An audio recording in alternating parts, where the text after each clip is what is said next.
الرحمن الرحیم اللہم صلی علی سیدنا محمد وعلی آلہ وصحبہ وبارک وسلم۔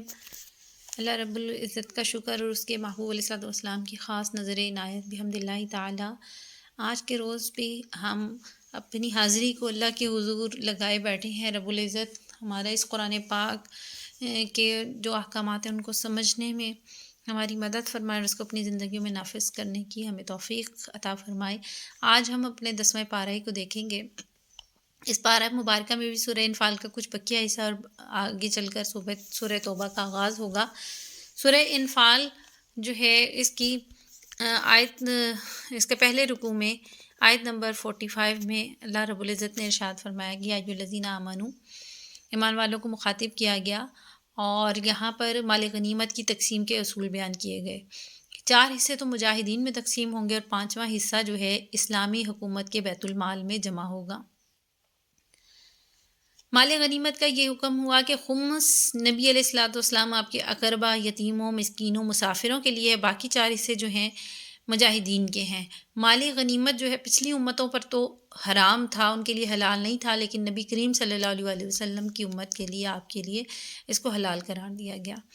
رکوع نمبر جو 2 ہے اس پارہ مبارک کا، اور سورہ مبارکہ کا رکوع نمبر 7 ہے، اس میں اللہ پاک نے ارشاد فرمایا کہ کفار مسلمانوں کو اور مسلمان جو ہیں کفار کو تعداد میں کم سمجھے۔ یہ غزوہ بدر کا ذکر کیا جا رہا ہے، اور یہ ایسا اس لیے ہوا کہ اس جنگ کا ہونا جو ہے اللہ کے ہاں طے ہو چکا تھا۔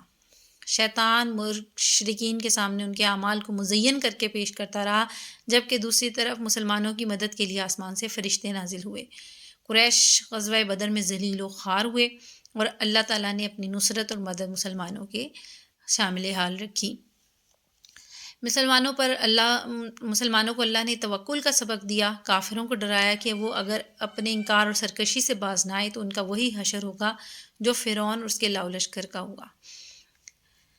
اب اگلے رکوع میں ذکر کیا جا رہا ہے جہاد کی طرح کہ ساز و سامان کو ہمیشہ تیار رکھا کرو، اور ہر ممکن مادی طاقت فراہم کرنے کی ہدایت کی گئی۔ یہ آج بھی ہمیں سوچنا چاہیے۔ ساتھ ہی اس کی تعلیم بھی ہے کہ اصل چیز مادی ذرائع نہیں، اعتماد مادی ذرائع پر نہ ہو، بلکہ اللہ اس کی قدرت اور مدد پر ہمارا یقین ہونا چاہیے، لیکن اپنی تیاری مادی ذرائع پر ہونی چاہیے۔ وہ محض ایک وسیلہ ہے، توکل کی چیز نہیں۔ توکل اور اعتماد صرف اللہ رب العزت پر ہونا چاہیے۔ اگلی آیہ مبارکہ میں ارشاد فرمایا گیا، نبی کریم صلی اللہ علیہ وسلم سے فرمایا گیا کہ وہ مسلمانوں کو جہاد پر ابھاریں، کہ جہاد اور اس معاملے میں صبر و ثبات کی تلقین کی گئی ہے۔ مسلمان اللہ کی رضا کے لیے جہاد کریں گے، صبر و ثبات کا دامن نہیں چھوڑیں گے، اللہ پر بھروسہ کریں گے تو اپنے سے 2 گنا جو قوم ہے اس پر غالب آ جائیں گے، اور اپنے سے بڑی طاقت پر غالب آ سکتے ہیں۔ آج اگر ہم پاکستان کے حوالے سے یا مسلمانوں کے حوالے سے بات کریں کہ آج پوری دنیا میں مسلمانوں کی تعداد بے شک کم ہے، لیکن اگر اللہ پر یقین کامل ہو اور ساتھ ساتھ خود کو عملی حوالے سے، علمی حوالے سے مضبوط کر لیا جائے تو آج بھی مسلمان جو ہیں دنیا کے تمام قوتوں اور طاقتوں پر جو ہے غالب آ سکتے ہیں۔ اللہ تعالیٰ کا ذکر کثرت سے کریں، آپس میں اختلافات اور لڑائی جھگڑوں کو چھوڑ دیں، مقابلے میں ناموافق امور جو ہیں ان پر صبر کیا جائے، تو اللہ رب العزت دشمن قوم اور ملک کے قبضے میں پھنسے ہوئے مظلوم مسلمانوں کی اسلامی حکومت سے اگر جب وہ مدد طلب کریں تو اللہ ان کی مدد بھی فرمائے گا، اور یہ ہمارے لیے ایک واضح اور ذرعی اصول بتا دیا گیا۔ آگے ہم دیکھیں گے کہ سورہ توبہ کا آغاز ہوا چاہتا ہے، اور سورہ توبہ جو ہے، سورہ توبہ یہ 2 مشہور ناموں سے مذکور ہے۔ ایک اس کا نام توبہ ہے، دوسرا البرات ہے۔ توبہ اس لحاظ سے کہ اس میں ایک جگہ بعض اہل ایمان کے قصوروں کی صفائی کا ذکر ہے، اور برات اس لحاظ سے کہ ابتدا میں مشرکین سے بری الذمہ ہونے کا اعلان کیا گیا۔ اس سورہ مبارکہ کے آغاز میں بسم اللہ نہیں لکھی جاتی، امان ہوتی ہے۔ اس صورت میں جہاد کا حکم ہے، اس وجہ سے اس صورت میں امان کا ذکر نہیں کیا گیا، جبکہ اس کے بارے میں یہ بھی کہا جاتا ہے کہ بسم اللہ اس لیے نہیں لکھی جاتی کہ صورتوں اور آیتوں کی ترتیب اللہ کی طرف سے ہوئی، حضور نے خود اس کے آغاز پر بسم اللہ نہیں لکھوائی، صحابہ اکرام نے اس کے شروع میں بسم اللہ نہیں لکھی، تو آج تک تواتر اور تعامل اسی پر ہے۔ اس کا زمانہ نزول اس طرح سے ہے کہ ابتدا سے 5ویں تک اس کا زمانہ نزول ذیقعد 9 ہجری کے لگ بھگ ہے۔ رکوع نمبر 6 کی ابتدا سے رکوع نمبر 9 تک کا اس کا زمانہ نزول جو ہے رجب 9 ہجری کے قریب ہے۔ رکوع نمبر 10 کی ابتدا سے ختم صورت تک غزوہ تبوک سے واپسی پر نزول ترتیب سے نمبر 1 سب سے آخر میں آنی چاہیے تھی، لیکن مضمون کی اہمیت کے اعتبار سے وہی سب سے پہلے آ گئی، اس لیے قرآن کی جمع اور ترتیب کے وقت رسول اللہ صلی اللہ علیہ وسلم نے اس کو سب سے پہلے لکھا۔ تو جس طرح حضور صلی اللہ علیہ وسلم نے قرآن پاک کی صورتوں کی آیات کی ترتیب کرائی، آج اسی طرح قرآن پاک اسی شکل میں موجود ہے۔ اب اس سورہ مبارکہ کی جو مین مضمون ہے، ٹاپکس ہیں، اس میں اب چونکہ عرب کا نظم و نسق بالکل اہل ایمان کے ہاتھ میں آ گیا تھا، اس لیے عرب کو مکمل دارالسلام بنانے کے لیے مندرجہ ذیل جو ہدایات کی گئیں، اصلاحات بتائی گئیں، وہ یہ ہیں: قدیم مشرکانہ رسوم کا پوری طرح استحصال اس میں کیا گیا، کعبہ کی تولیث اب مشرکین کے قبضے میں نہ رہے، عرب کے باہر دین حق کو باطل دینوں پر غالب کرنے کی طرف رہنمائی کی گئی، منافقین کے ساتھ اب کوئی نرمی نہیں برتی جائے گی، مومنین صادقین میں تھوڑا بہت جو کمی ضعف ہے، کمزوری ہے، ضعف عزم ہے، اس کا علاج کیا گیا۔ اس سورہ مبارکہ کی رکوع نمبر 1 میں ذکر کیا گیا برات من اللہ و رسولہ کہ اس مشرکوں کو 4 مہینے 10 ذی الحج سے 10 ربیع الثانی کی مہلت دی گئی ہے، جن سے مسلمانوں کا عہد ہوا تھا۔ پھر کہا گیا کہ جو لوگ توبہ کر لیں، نماز اور زکوٰۃ ادا کریں، ان سے کوئی بھی تعرض نہیں ہوگا، کوئی مواخذہ نہیں ہوگا۔ اور پھر بتایا یہ گیا جو مشرک پناہ کے طالب ہوں ان کو ضرور پناہ دو۔ مشرکین سے جو معاہدہ تھے ان سے اب برت کا اظہار کر دیا گیا، اعلان کر دیا گیا اور قتال کی اجازت دی گئی۔ پھر جہاد جو ہے سورہ بقرہ میں بھی ذکر ہوا تھا، جہاد کے حوالے سے سورہ بقرہ کی آیت نمبر 216 میں فرمایا گیا تھا۔ وہاں پر 2 جہاد کی اقسام بیان کی ہوئی تھی، ایک جہاد جو فرض کفایہ ہے اور ایک جہاد فرض عین ہے۔ فرض کفایہ جہاد وہ ہے جو اقدامی جہاد ہوتا ہے، جبکہ فرض عین جہاد ہے وہ دفاعی جہاد ہے جو اپنے دفاع کے لیے کیا جائے۔ اقدامی جہاد کی اجازت حرمت والے مہینے گزرنے کے بعد مشرکوں کو جہاں پاؤ قتل کر دو، سوائے ان مشرکوں کے جن سے مسلمانوں کو ضرر نہیں پہنچا۔ اگلے رکوع میں بتایا گیا کہ کیف یکون للمشرکین عہد عند اللہ وعند رسولہ۔ اس رکوع میں بنی کنانہ، بنی خزاعہ، بنی حمزہ کے ساتھ جو معاہدے ہوئے تھے اس کا ذکر کیا گیا کہ اگر وہ اس پر قائم رہے تو تم بھی قائم رہو، ورنہ تم بھی اس کے پابند نہیں ہو۔ جو مشرک یا کافر توبہ کر لے، نماز زکوٰۃ ادا کرے تو مسلمان کا دینی بھائی ہے، اس سے کسی قسم کا انتقام نہ لیا جائے۔ پھر اللہ کی محبت کو دنیا کی تمام محبتوں پر فوقیت دینے کا حکم ہے، مطلب یہ کہ اللہ کی راہ میں اگر کوئی ضرورت آ گئی ہے تو اس کے لیے ہر چیز، وطن، محبت، مال، دولت، اولاد، سب کچھ خیر بات کہہ دینا چاہیے، اور جو ایسا کرتا ہے وہ حقیقی مومن ہوتا ہے۔ اور کافر اگر ایمان لے آئیں تو پھر بتایا گیا ہے کہ وہ دینی بھائی ہیں۔ کیا تم کافروں کی طاقت سے ڈرتے ہو؟ اللہ کا زیادہ حق ہے کہ اس سے ڈرا جائے۔ یہاں پر ان باتوں کا اس پارہ کی آیت نمبر 17 اور رکوع نمبر 3 میں فرمایا گیا ہے کہ اللہ کی مسجدوں کو آباد رکھنے، اس کی نگرانی اور دیکھ بھال کے مستحق تو اللہ اور آخرت پر ایمان لانے والے لوگ ہی ہو سکتے ہیں۔ یہ کام وہ مشرک لوگ کس طرح کر سکتے ہیں؟ چونکہ خانہ کعبہ کی نگرانی اور دیکھ بھال کے کام مسلمانوں کی تحویل میں جا رہے تھے، اس لیے بطور تمہید کے یہ سلسلہ شروع ہے۔ پھر مسلمانوں کو حکم دیا گیا تمہارے باپ، دادا، بھائی ایمان کے مقابلے میں اگر کفر کو پسند کریں تو ان سے دوستی کی ممانعت ہے، اور پھر بھی جو دوستی کرے گا وہ گناہ گار ہوگا۔ اور ایک شخص نے آپ صلی اللہ علیہ وسلم سے پوچھا مجھے ایسا عمل بتائیے جو جہاد کے برابر ہو۔ آپ نے فرمایا ایسا کوئی عمل نہیں پاتا میں جو تم یہ کر سکتے ہو کہ جب مجاہد جہاد کے لیے نکلے تو تم نماز میں کھڑے رہو، ذرا بھی سانس نہ لو، ذرا دم نہ لو، برابر روزہ رکھو، کبھی افطار نہ کرو جب تک کہ وہ مجاہد لوٹ نہ آئے۔ تو اس شخص نے کہا کہ بھلا کون ہے ایسا شخص جو کر سکتا ہو؟ یعنی کوئی بھی عمل کر لیا جائے اور اتنے تسلسل سے کیا جائے اس کا درجہ بھی اتنا نہیں ہو سکتا، اور یہ ایسے عمل کرنا کسی کے لیے ممکن نہیں۔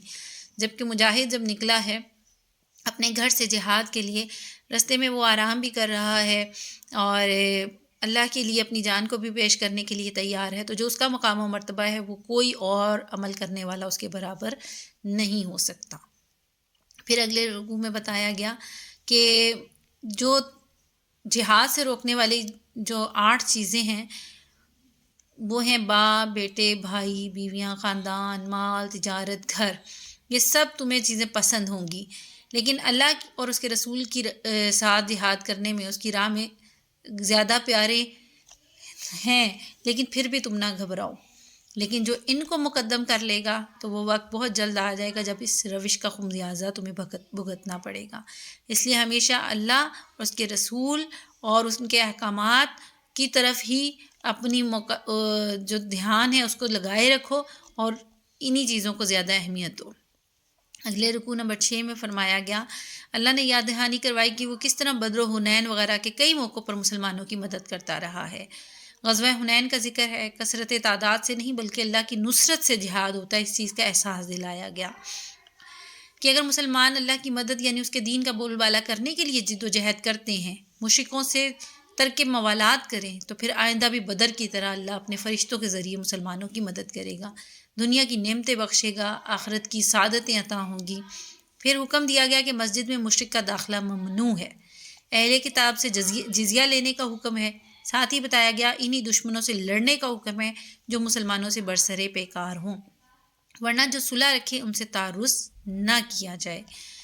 اہل کتاب سے یہود و نصارہ سے لڑنے کا حکم دیا گیا. یہودی اور عیسائیوں کو اللہ پر بہتان کا ذکر کیا گیا کہ یہودی عزیر اور عیسائی عیسیٰ کو اللہ کا بیٹا مانتے ہیں. اس عقیدے کی تردید کی گئی اور بتایا گیا کہ جو لوگ اللہ کے نور کو بجھانا چاہتے ہیں، حالانکہ اللہ تعالیٰ اپنے نور کو پوری طرح چمکا کر رہے گا. پھر یہ مال و دولت کی حرص اور ہوس، سونے چاندی کے ذخیرے کی مذمت کی گئی اور بتایا گیا کہ جو لوگ زکوٰۃ نہیں دیتے، قیامت کے دن اللہ تعالیٰ ان کے مالوں کو جہنم کی آگ میں دہکائے گا. پھر اسی سے ان لوگوں کی پیشانیوں کو، پہلوؤں کو، پیٹھوں کو داغا جائے گا. یہ جو مال ہم جمع کر لیتے ہیں اور پھر اس کی زکوٰۃ نہیں دیتے، جبکہ یہ مال اگر اس کی زکوٰۃ ادا کر دی جائے تو یہ مال پاک کرنے کا سب سے بہترین طریقہ ہے. اب یہ جو اس نے خزانے جمع کیے تھے، قیامت کے دن یہ لائے جائیں گے اور انہی کو تپایا جائے گا اور اسی سے انسان کو عذاب ملے گا، اس کو داغا جائے گا.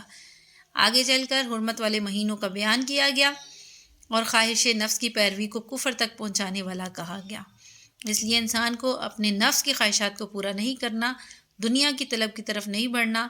جس نے دنیا طلبی کی اس نے آخرت کو اپنے نقصان میں ڈال دیا، جس نے آخرت کی چاہت کی اس نے اپنی دنیا کو نقصان میں پہنچا دیا.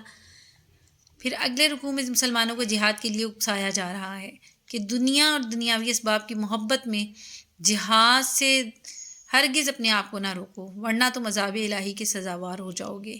آخرت کی زندگی کو پیش نظر رکھو اور یہی ہماری دائمی زندگی ہے. پھر دھمکی بھی دی گئی کہ اگر مسلمانوں نے جہاد چھوڑ دیا تو اللہ ان کے بجائے کسی اور قوم کو وہ شرف عطا کر دے گا، جو کہ اب مسلمانوں کو ملا ہے. اللہ کی قدرت کے آگے یہ کام بالکل بھی مشکل نہیں ہے. پھر ان منافقین کا تذکرہ ہے جو ہیلے بہانے کر کے حضور کے ساتھ جہاد پر نہیں گئے، ان کی یہ حرکت ان کے لیے تباہی لانے والی ہے. سورہ مبارکہ کے رکوع نمبر 8 میں پھر مسلمانوں کو جہاد پر ابھارا گیا اور اس میں شریک نہ ہونے والوں کی برائی بیان کی گئی ہے. اسی طرح نماز کے لیے جو شخص دل کا نفاق جیسے ہوتا ہے وہ نماز کے لیے کاہلی اور سستی کرتا ہے، اور وہ لوگ جو کراہیت کے ساتھ مال خرچ کرتے ہیں، حالانکہ نماز اور زکوٰۃ کے لیے شوق اور ذوق اور خوش دلی ہونی چاہیے. پھر بتایا گیا منافقین کے دل کے اندر جو نفاق ہے وہ کیا ہوتا ہے، وہ مسلم سوسائٹی سے فائدہ تو حاصل کرنا چاہتے ہیں، لیکن ساتھ ہی ساتھ چونکہ اسلام سے، دین سے انہیں محبت نہیں، تو وہ اسلامی معاشرے کو تباہ کرنے کے منصوبے بھی بناتے ہیں. اسی طرح کی مثال غزوہ تبوک میں بھی منافقوں نے جو شرکت کی تھی اور پھر جو انہوں نے اپنی معذوری کی وجوہات بیان کی تھی، اس کا تذکرہ کر کے انہیں دھمکایا گیا ہے. رکوع نمبر 8 میں سورہ مبارکہ کے پہلے تو زکوٰۃ کے مشہور 8 مصارف بیان کیے گئے کہ 8 مصارف وہ ہیں جہاں زکوٰۃ خرچ کی جا سکتی ہے. پھر ان بدبختوں کا تذکرہ ہے جنہوں نے اپنی حرکتوں سے رسول اللہ صلی اللہ علیہ وسلم کو تکلیف اور دکھ پہنچایا. آخرت میں ان کے لیے سزا تجویز ہوئی، اس کا ذکر کر دیا گیا. پھر خدا اور رسول کی ہدایتوں، تعلیمات کے ساتھ افسوسناک رویہ رکھنے والوں کی ذہنیت بتائی گئی. ان کو اس حرکت پر انہیں ٹوکا جاتا ہے تو وہ جواب میں کہتے ہیں ہم تو صرف ذرا خوش دلی اور خوش طبعی کر رہے تھے. آیت صدقات جو ہیں، زکوٰۃ کے جو 8 مصارف ہیں، اس میں ارشاد فرمائے گی انما الصدقات للفقراء والمساکین، کہ یہ صدقات جو ہیں زکوٰۃ والے جو فرض صدقہ ہے محض غریبوں کے لیے ہے، محتاجوں کے لیے ہے، اور پھر ان کی وصول کرنے پر جو لوگ کارکن ہیں مقرر کیے گئے کام کرنے والے ان لوگوں کے لیے، پھر وہ لوگ جن کے دلوں میں الفت پیدا کرنا مقصود ہو ان کے لیے یہ مال خرچ کیا جا سکتا ہے۔ جو انسان غلامی کی زندگی گزار رہے ہوں تو ان کو اس غلامی سے نجات دلانے کے لیے آزادی حاصل کروانے کے لیے زکوٰۃ خرچ کی جا سکتی ہے۔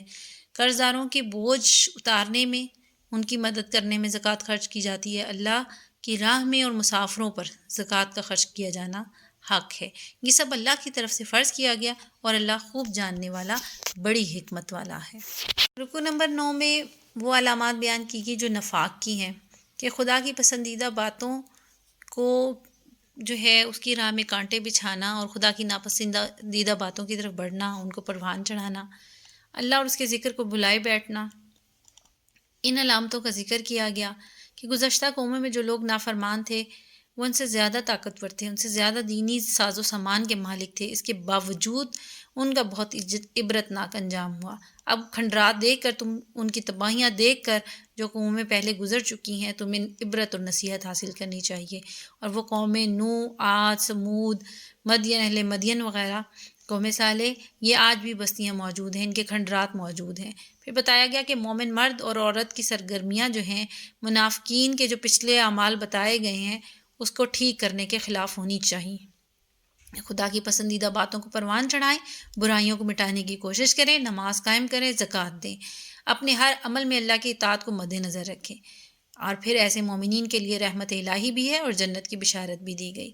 رکو نمبر 10 سورہ مبارکہ کے رکو نمبر 10 میں فرمایا گیا کہ منافقین اور کفار کی ان حرکتوں اور سازشوں کو بے نقاب کیا جا رہا ہے جو مسلمانوں سے کیا کرتے تھے۔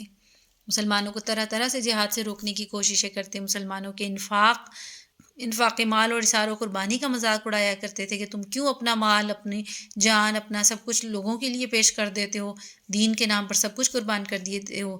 جہاد کے موقع پر جب مالدار صحابہ نے مال کثیر دیا تو ان کو یہ کہتے یہ لوگ ریاکار ہیں، جنہوں نے اپنی قلیل سی مزدوری بھی حقیر سی پیشکش کی تو اس کا بھی مذاق اڑایا۔ ہر طرح سے ان لوگوں نے مسلمانوں کو تنگ کرنے اور اذیتیں پہنچانے کی کوششیں کی۔ یہ وہ لوگ ہیں جو برضا و رغبت دینے والے اہل ایمان کی مالی قربانیوں پر باتیں کرتے ہیں، لوگوں کا مذاق اڑاتے ہیں۔ ان کے پاس راہ خدا میں دینے کے لیے اس کے سوا کچھ نہیں کہ وہ اپنی مشقت برداشت کر کے دیتے تو وہ ان کا مذاق اڑاتے ہیں۔ یعنی منافقین کی بہت ساری شرارتیں جس کو بہت زیادہ واضح انداز میں مسلمانوں پر کھول کر بیان کر دیا گیا۔ پھر بتایا گیا کہ اگر تم ان کے لیے مغفرت کے لیے ہم سے 70 بار بھی دعا کرو گے ہم ان کو نہیں بخشیں گے۔ یعنی یہ حرکت ایسی نہیں ہے عام سی۔ آج بھی لوگ پوچھتے ہیں تم دین کا کام کر رہے ہو تو اس پہ کوئی اجرت اور مزدوری کیوں نہیں لیتے، یا پھر آج کل تو موقع ہی وقت نہیں ہے، آج کل تو اپنے بچے دیکھ لو، اپنے گھر دیکھ لو، تو کہاں ٹائم ملتا ہے کہ خدمت دین کی جائے اور وہ بھی فری، جبکہ یہ کلاسز آپ قرآن کلاسز پڑھاتے ہیں۔ بہت سارے ایسے ہمارے مسلم سوسائٹی میں بھی آج ایسے افراد موجود ہیں جو خالصتاً اللہ کی رضا کے لیے جو ہیں وہ قرآن پڑھا رہے ہیں، دین کے لیے ایفرٹس کام کر رہے ہیں۔ لوگ ان کو پھر سمجھتے ہیں کہ آپ اس دور میں بھی جب ہر شخص کمائے تو تب بھی پورا نہیں ہوتا، تو آپ ایسے میں کیوں فری میں یہ سارا کچھ کرتے ہو اور اپنا اتنا بڑا دن کا حصہ اور اپنی اتنی صلاحیتیں اس کی طرف استعمال کرتے ہو؟ نہیں، یہ آیت مبارکہ ان کے لیے جواب ہے۔ مومنین کو حکم دیا گیا کہ وہ ایسے کام کریں ورنہ منافقین والی یہ حرکتیں اختیار کرنے کے مترادف ہو جائے گا۔ رکو نمبر 11 میں بتایا گیا کہ منافقین جو ہیں ان سے ناراضگی ہے اللہ کی۔ یہ غزوہ تبوک کے موقع پر مختلف ہیلے بہانے کر کے بیٹھ گئے تھے، جہاد کرنے کے لیے نہیں نکلے تھے۔ رسول اللہ صلی اللہ علیہ وسلم سے کہا گیا کہ آئندہ کبھی ان کو اپنے ساتھ نہ لیں، یہ جانا بھی چاہیں تو ان سے صاف کہہ دیں کہ ہمیں تمہاری ضرورت نہیں ہے۔ پھر ان منافقین کے لیے دردناک عذاب کا ذکر کیا گیا، پھر کہا گیا کہ اگر یہ مر جائیں تو آپ ان کی نماز جنازہ بھی نہ پڑھائیے گا۔ آخر میں اسی رکوع میں مجاہدین کی تعریف کی گئی۔ اس رکوع میں تبوک کے ہی جو واقعات ہیں اس کو آگے کنٹینیو اگلے رکوع میں بھی کیا جا رہا ہے۔ ان بعض مسلمانوں کا ذکر ہے جو جہاد کے مکلف نہ تھے، ان کو جہاد سے رخصت عنایت فرمائی گئی۔ پھر ان لوگوں کی حالت بیان کی گئی جو اتنے غریب تھے کہ جہاد کرنے کو ان کے پاس سامان نہ تھا۔ جب انہوں نے درخواست کی اور بارگاہ رسالت سے سواریاں نہ ہونے کے سبب ان کو لوٹا دیا گیا تو وہ زاروں قطار رونے لگے۔ اللہ تعالیٰ نے اس رکوع میں ان کی اس حالت کو یوں بیان کیا، تولوا وعیونہم تفیض من الدمع حزنا، وہ اس حال میں واپس ہوئے کہ ان کی آنکھوں میں آنسو جاری تھے اور انہیں اس بات کا بڑا رنج تھا کہ وہ اپنے خرچ پر شریک جہاد ہونے کی قوت اور استطاعت نہیں رکھتے۔ یہ ان کی خوبی اور خوبصورتی اور ایمان اور جہاد اور اللہ اور اس کے رسول کے احکامات سے محبت کا ذکر کیا جا رہا ہے۔ ہمارا 10واں پارہ مکمل ہوا۔ اللہ رب العزت ہمیں منافقین جیسی حرکتوں سے بچ کر مومنین والی تمام صفات کو اپنانے کی توفیق عطا فرمائے۔ وما علیہ الا البلاغ۔